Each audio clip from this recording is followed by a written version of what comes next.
Hello, everyone. So, I filmed the Invincible video, and then I was like, I've got this other one sitting right here. Let's just do it. Let's just get it out of the way, in case I do what I did with the Invincible video and wait 6 months to record it. So, here are my thoughts on Final Fantasy VII Rebirth, and it took me almost 100 hours to complete the game. I believe I'm sitting at 92 or 93 on hours played on my save right now. And excuse me, I definitely could have made it probably past 100 hours by finishing off everything 100% because I didn't 100% the game. I tried. I gave it a good try, but you play a game for 90 hours, and as much as I love the game, I have some thoughts, and those thoughts are part of the reason why I'm probably never gonna 100% the game. So let's get started. Again, as I've said at the start of all my other videos, I'm gonna go into some spoilers, so you've been warned if you haven't played the game, and I do highly recommend it. It is a great game. But if you haven't played the game and you care about experiencing it unvarnished for the first time, please leave. Go play the game. Don't come back until you have. First thing is play this game. It's great. That's one of my first thoughts about the game. It is a great game. It's fun. The story is at times confusing, but in general, very, very good. It's just overall a great game. It's not a 10 out of 10. I won't give it a 10 out of 10 if I was to rate it. I'd probably give it an 8 or a 9. It's a great game. And in a time in the gaming industry, 2024 specifically, where we have, if I can be frank, a lot of just slop and crap coming out, and when there is just a lot of slop and crap, and that when there has been a lot of slop and crap coming out for a while, it's nice to have a good game. Now, that's part. This is I say that, and that's partially because I say that. Let me start again. Brain's too far ahead of my mouth. Um, while there are good games coming out, I'm not saying there have been no good games have come out, but I definitely feel as though the number of games at the time of recording, the number of games that have come out, the slop and crap has been there's been a larger volume of slop and crap than there has been of good stuff. And specifically good stuff that I enjoy, because as much as Souls likes and Souls lights and actual Souls games themselves, Shadow of the Erd Tree came out not too long ago. It's like 2 months now. Jesus.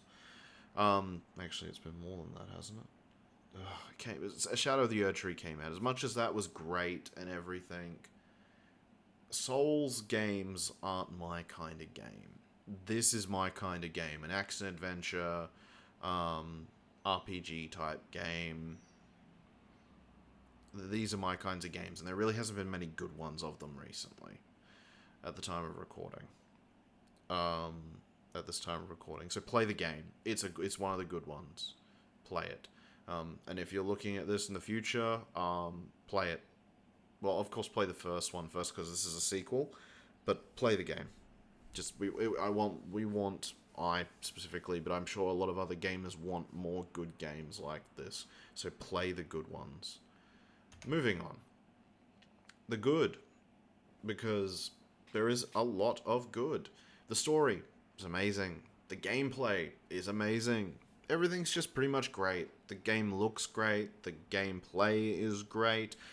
Can it get a bit I won't lie, can the gameplay get a bit repetitive at times, or if you do what I did and play it for pretty much 90 hours straight in a 2-week period, yeah, it can get a bit repetitive, but just, space out your game time.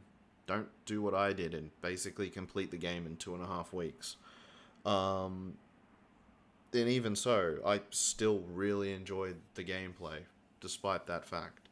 The story, I think they are doing a very good job of expanding the original Final Fantasy VII story and putting their own spin on it. I think they're doing a great job. I was always looking forward to cutscenes. I always would sit down and watch cutscenes with rapture.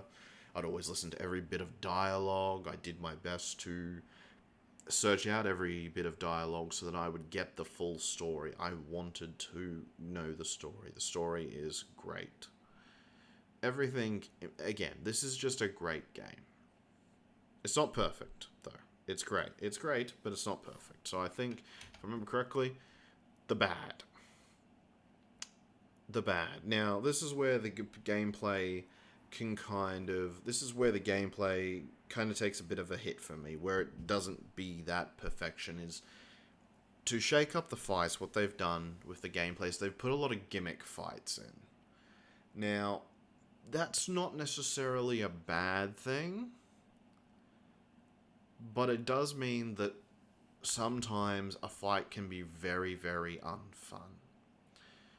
For example, there is a fight, a Colosseum fight. Now, it's not the Colosseum itself. Excuse me. It's not the Colosseum itself, because there is a Colosseum in the game where you do some fighting, but there is an underground fighting ring underneath the Golden Saucer. And in that underground fighting ring, you can take on a series of battles. Pretty much all of them are gimmick fights. Some are good, some are bad. One of the ones that I think is quite bad is the one where you're Aerith. Now, I love Aerith as a character to play as and to have an assistance, but you're forcing a backliner into a frontlines role. That's the best way I can describe it. If you look at the dynamics of a party, especially in a game like this where you literally have a party of characters that you go into with every fight. It might only be 3, but it's still the party that you're going to fight with. You're forcing a backline support character into a frontlines role.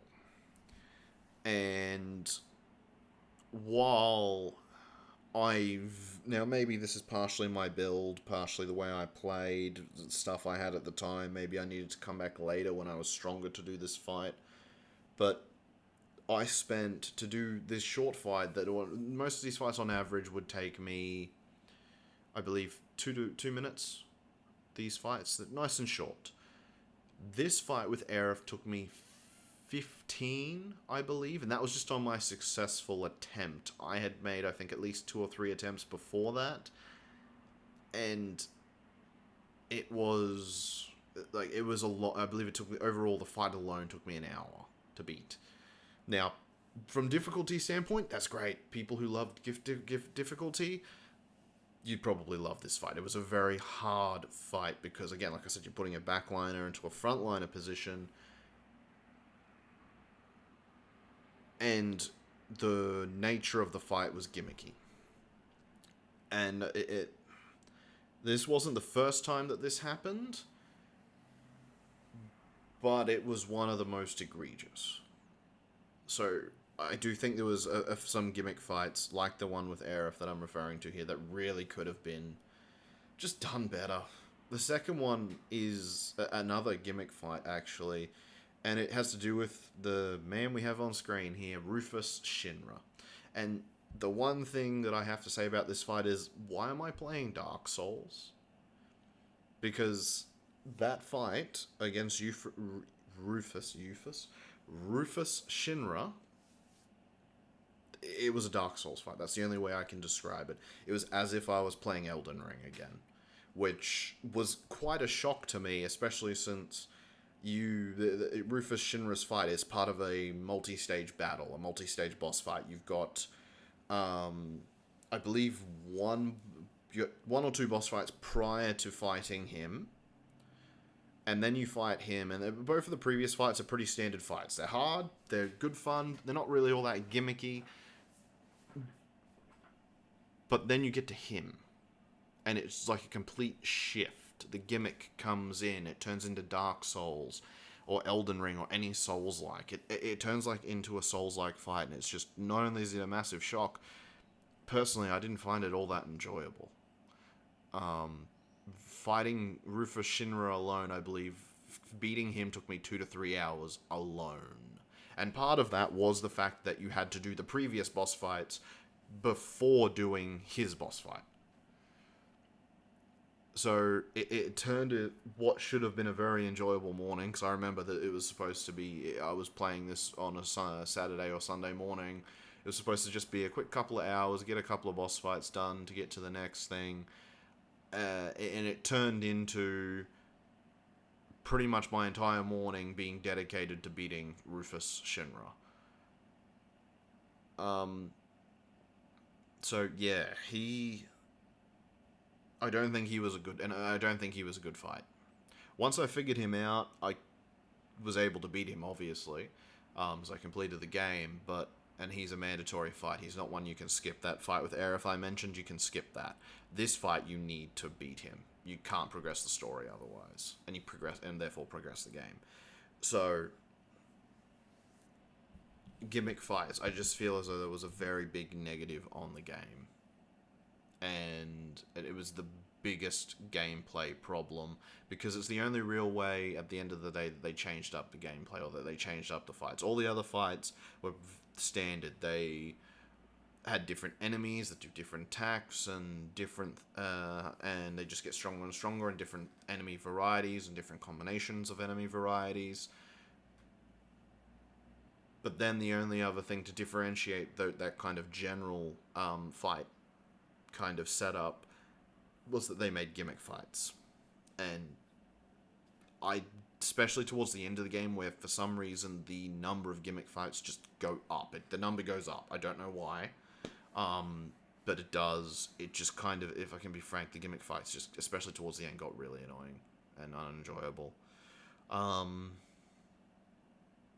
So that's the only real bad with the gameplay, is the gimmick fights. Everything else about the gameplay is great. Even the mini games, and there are so many mini games. There's just so many mini games. It's great. I've never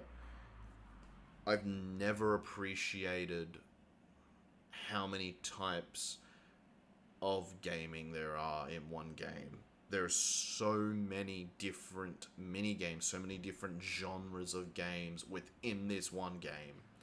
Like, props to the developers. They did an amazing job on the mini games. The gimmick fights, though, hopefully in the third game, because there's gonna be a third game. This game didn't conclude the story. Hopefully in the third game they do something different. I'm not against gimmick fights. I'm not against them. I just want them to be done right, and I feel as though that of the gimmick fights that were in this game, quite a few, I feel like too many of them, probably about 30 to 40% of them were done wrong. And I feel as though that's too high of a number. But anyway, moving on to the final bad, the story. The story changes specifically. I'm not going to go too in depth about what these changes are, mainly because that would take explaining pretty much the entire story.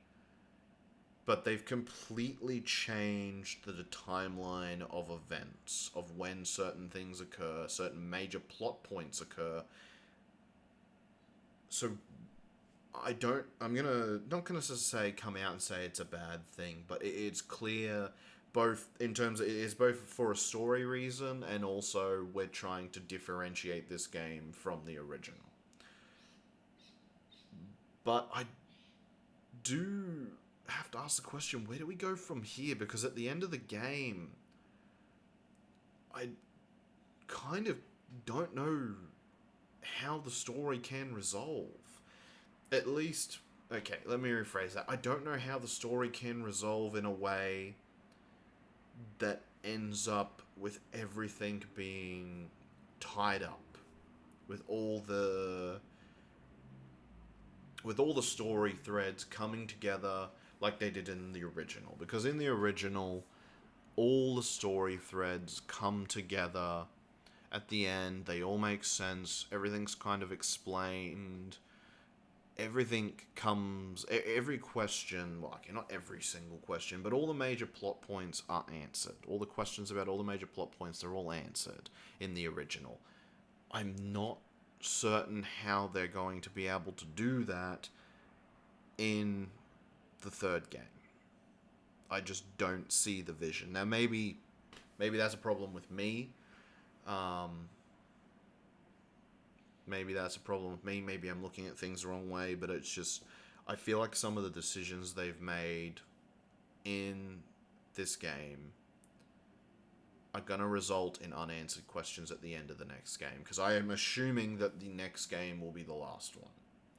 I kind of feel like it has to. I feel like if they make a fourth game, they'd be dragging the story out, which I don't think anyone wants. But, so yeah, I just, where do we go from here? Because I don't see the vision.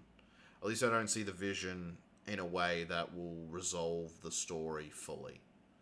And I'd really like this story to be resolved fully. As much as I always want more of my favorite things, I also want them to end properly. If they're going to end, I want them to end properly.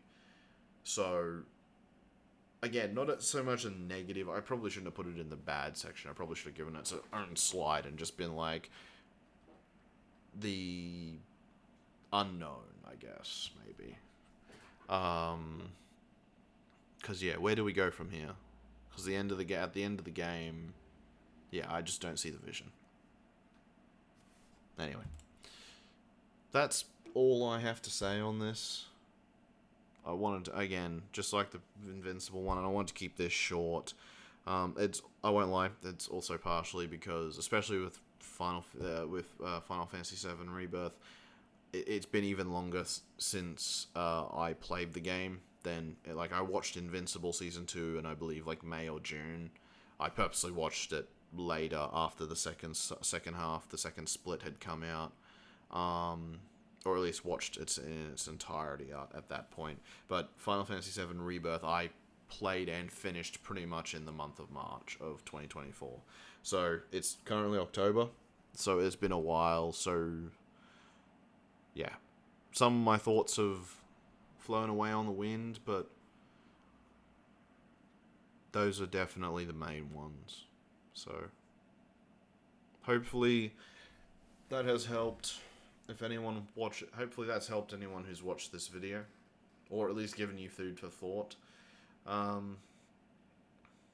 sure if it's helped me, but it's definitely given me more to think about and put things into a bit more perspective for me, especially since it's been so long since I played the game.